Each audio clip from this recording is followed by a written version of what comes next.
वो मेरा बोला है बंदारी खरे नंद की सवारी शंभुनाथ रे ओ शंकर नाथ रे ओ गौरा भांगर गर की बोले तेरे साथ है भूत की तोले मेरे नाथ रे ओ शंभुनाथ रे ओ मेरा बोला है बंदारी करे नंद की सवारी शंभुनाथ रे ओ शंकर नाथ रे ओ गौरा बांगर गर की बोले तेरे साथ है भूत की तोले मेरा नाथ रे ओ शंभुनाथ रे ओ शंभुनाथ रे.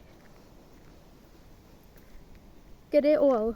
Welcome to another session of dodging death until it is actually time to exit.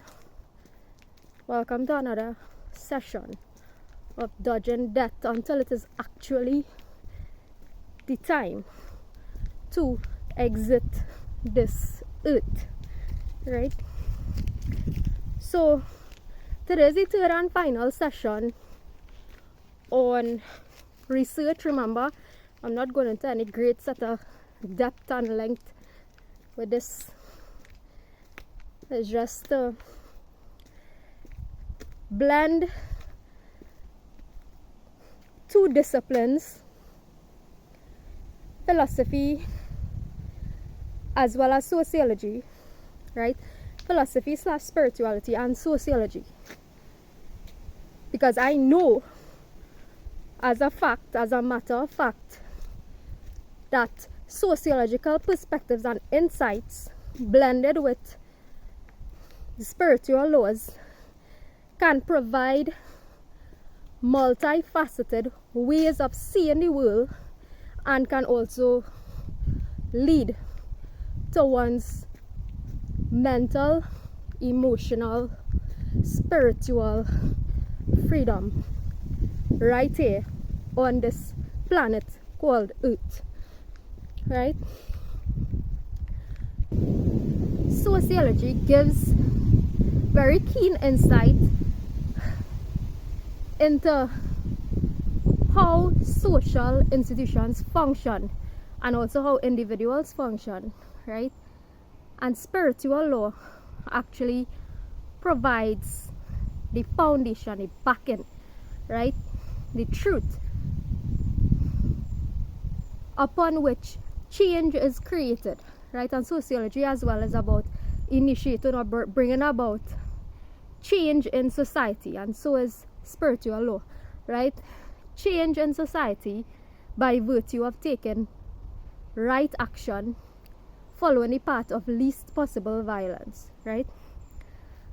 So in this conversation, right, let me just tie up a piece of conversation we were having yesterday about the reality that whites in the past, in our history, right, would have regarded both African and Indian people, talking about our colonial past, as biologically, culturally, spiritually inferior, right? And the only thing we were good for was to do unpaid labor, right? Or labor for a couple cents, right?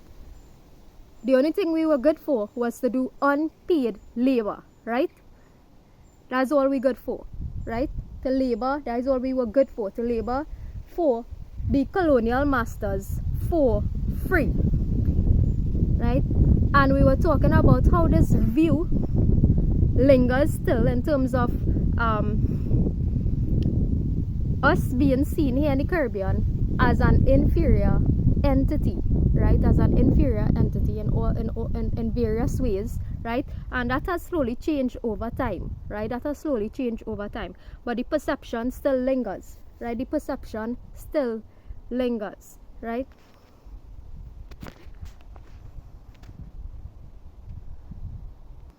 And we were discussing the impact the psychological impact of generations of being made to feel, right? In reality, nobody can make you feel a certain way, right? Nobody could actually, people can mess with your physical slavery and so on, but nobody could actually mentally make you feel a certain way, right? At this point in history, no, right? It's really up to you to allow people to make you feel a certain way, right? But I'm talking about because of the actual physical slavery that would have taken place in the past, how this psychological impact still lingers, right? And may cause some of us in the Caribbean, right, to feel inferior or have an inferiority complex based on the nature of things, the objective reality of things that would have occurred to us in our past, right? In our past, right? So this is why I've been advocating so very strongly that the only way that we can heal ourselves from this is by taking back that which is ours, which is our own healing, which is in essence getting back to the root, right? The root of the tree, the root of the sacred tree, right? Getting back to the root of who you are at the core, right? And understanding who you are at the core can be found at the core of the philosophy or the teachings or the practices of your own culture, right? Which you can also cross-reference with other cultures in the world, and you will find that all our cultures say the same damn thing, right? It speaks about spiritual laws. It speaks about the laws of cause and effect. It speaks about balance. It speaks about nature. It speaks about harmonizing ourselves in tune, getting ourselves in tune back to nature, going back to basics, right? Attuning ourselves, right, with that which is natural, right? Attuning ourselves with that which is natural, right? This is the way in which you can take back your healing, right, by nature. Nature is something that is both calm and cruel, right? Nature is something that can be both calm and cruel, right? It depends on how we treat nature, it will respond accordingly, right? How we treat nature, nature is going to respond and react accordingly. And this is why for the longest while I've been saying telling people to get their acts together, to do the right thing, right? To do the right thing. Stop consuming animal flesh and all these things, because as human beings with a so-called intelligent mindset, and with all the other alternatives that is available on the face of the planet, we really should not be killing animals at this level of our spiritual consciousness, right? We should not be killing animals just to satisfy our taste buds. We are supposed to be a little bit smarter than that at this point in our evolution, right? And similarly, with regard to participating in organizations that you know doing the wrong thing, but you're staying in it because of your salary, right? This is the way that you can take back your healing, right? And not give your energy away, right? Not give your energy away, right? Because think about this. Another thing that I wanted to bring up about the said people who viewed us cultural people, right, as inferior, as pagan, as heathen, right? The said people who viewed our cultures, right, both Indian and Afro, right, both Indian and African people, right, in colonial times were viewed as pagan, as heathen, right? And in order to make us civilized, right? In order to make us civilized, being forced to blend ourselves, adapt to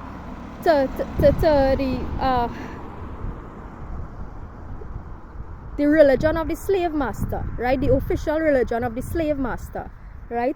Many people had to Christianize themselves, right? Christianize themselves in order to become civilized in the eyes of the slave master, right? So think about what I'm saying now. And in recent times, recent years and so on, you're finding that the same religions, the same way of life, the same philosophies, right, that were deemed as pagan, as heathen, right, by both the white slave masters,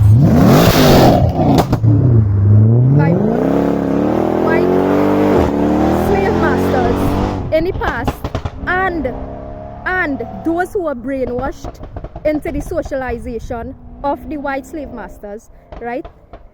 Both the white slave masters in the past and those who were brainwashed into the mentality of the white slave masters of the past, they are now turning to the same ways of life that were originally referred to as heathen or pagan, right? And they are turning to these cultures for the answer, for the solution, right? They have started turning to these heathen, pagan cultures, right, for the solutions to the world's problems, right? Things like yoga and so on, right? Oh, yoga used to be this practice that Christian people can't even do, right? Or nobody should do, because that's opening up yourself to whatever demonic spirits, right? The amount of things and comments, right? Demon worship, devil worship, right? All these things that has been associated with our cultures and so on, right? Deemed as irrelevant, deemed as unnecessary, right? But said people actually go to the root of these cultures, right, and ways of life to get the solution, right, to the problems that the world is facing, and it provides the solution, right? So yoga now in contemporary society has been taken, repackaged by the Western world, right? Universal laws, right, which has existed from time immemorial in various parts of the world, right, in various parts of the world, in varying different cultures, right, which were called pagan, which were called heathen, right, pre-packaged nicely and neatly, right, by all kind of people all over the world, right? And this is why I'm saying, and it is being sold to you now, right? You have to pay a donation for it, right? You have to pay a donation to access this now, right? Or for people to teach you how to teach it, right? All you're mad, right? You all mad, right? There's no need to pay any donation to get to the root of what your culture, what exists at the root of your culture, right? There's no need to pay any donation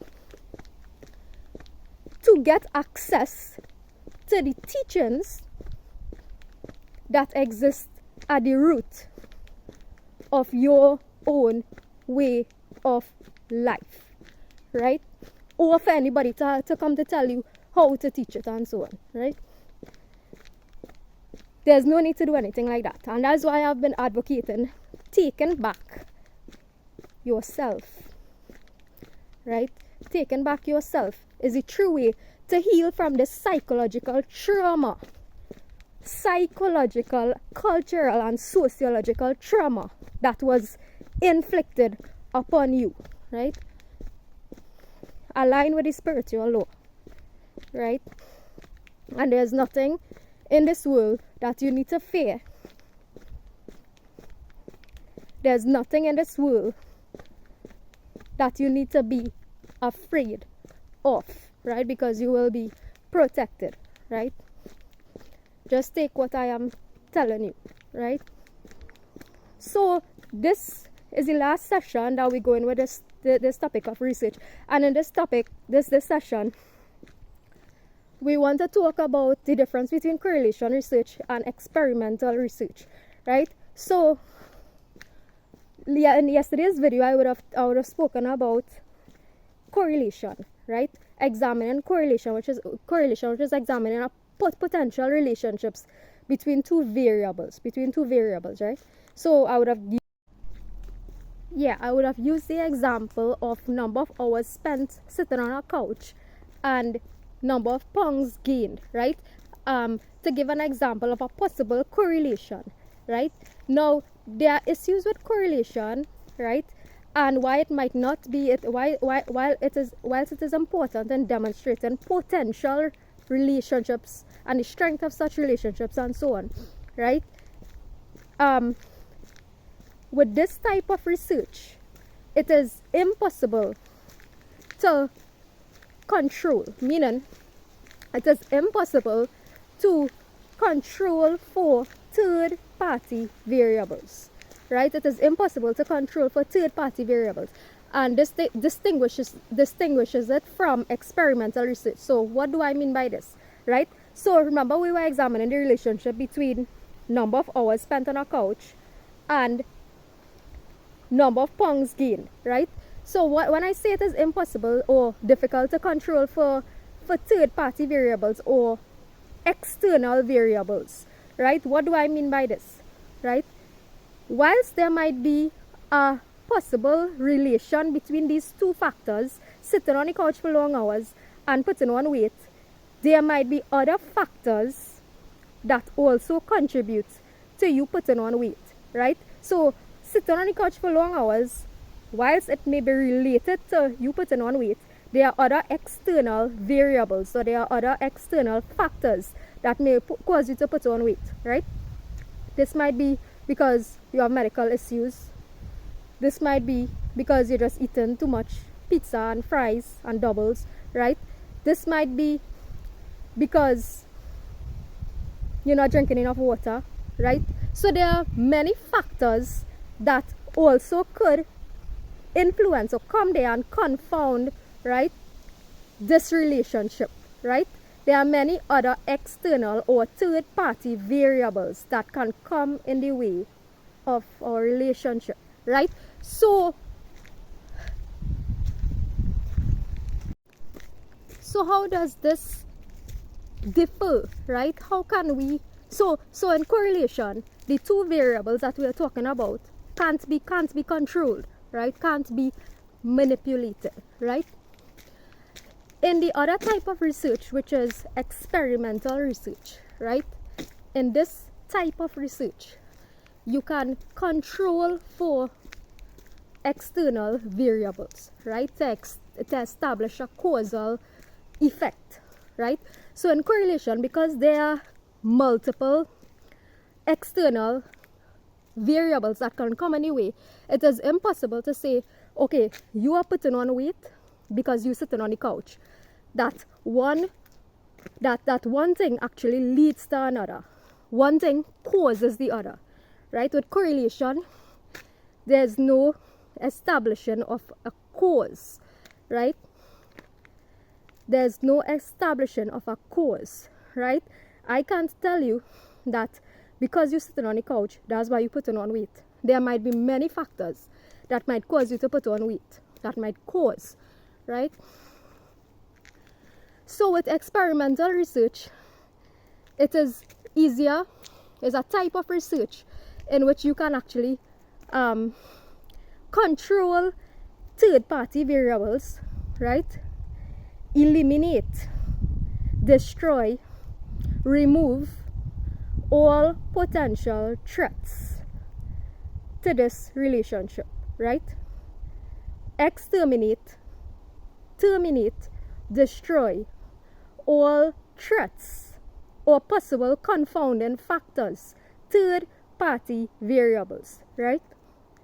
Eliminate all third party variables that may be a threat to the relationship that we are trying to uncover, right? That we are trying to examine, right? So if we are trying to examine whether sitting on the couch actually leads to or causes weight gain, then we would have to find some kind of way to control for medical issues. We would have to find a way to control for whether you're drinking enough water or whether there are other factors that might be in between, right? Controlling for other threats or other factors that may be a threat to establishing this causal relationship, right? So there's a difference. In experimental research, you can actually determine whether one thing causes the other, right? By eliminating third parties, right?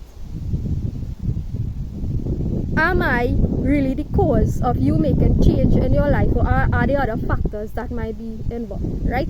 So you're trying to, it is an experiment, right? That is an experiment establishing the cause and the effect, right? And with correlation, there's no establishing of that causal factor because there are so many other things, right? It's impossible to manipulate or control with that type of research design, right? It's not possible to just, while sitting on the couch might be correlated to you gaining weight, it mightn't be the cause, right? So I hope this is some kind of assistance to people who, I know research and statistics is usually a course that many people fail and stuff, right? So I hope that this gives some insight, some deeper insight into what on earth is really happening.